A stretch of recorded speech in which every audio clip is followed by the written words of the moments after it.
Nanawagan si Philippine Red Cross Chairman and CEO Richard D. Gordon na makaisa ang marami nating mga kababayan sa ginanap na Dugong Bombo 2024. Nagbunga naman ito ng tumugon ang marami mga kababayan natin sa may 24 na mga sites na inihanda ng Bombo Radio Philippines at Bombo Radio Foundation Incorporated. Sa pakikiisa po naman yan ng Philippine Red Cross. Ang lahat ng himpilan ng Radio Bombo ay tumutulong sa atin taon-taon. Kaya ako hinikayat ko ang mga tao.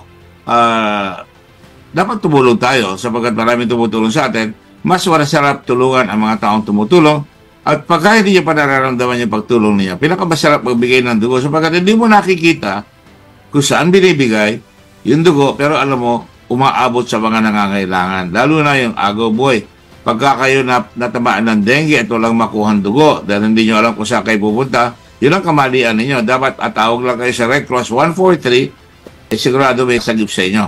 Naging matagumpay ang 18th Annual Dugong Bombo Bloodletting Program sa national level. Ginanap ito sa may SM Fairview nitong November 16 lamang mula alas 7 ng umaga hanggang alas 6 ng gabi. Kasabay na aktibidad na ito ang may 24 sites pa sa iba't ibang dako na bansa. Ang Dugong Bombo ay ginagawa taon-taon sa layunin makalikom ng supply ng dugo na eventually ay malaki ang may tutulong sa ating mga kababayan. Binigyang diin ni PRC Chairman Richard Gordon na ang pakikibahagi sa mga bloodletting activities tulad nito ay malaki ang may tutulong sa patuloy na pagsagip ng buhay ng ating mga kababayan. Kaya kami ng Bombo Radio, mga kababayan, ay palagi magkapatid, magkasama, magpaakibat, palagi nangangalap ng dugo taon-taon kasama ng ibang mga partner ng Red Cross.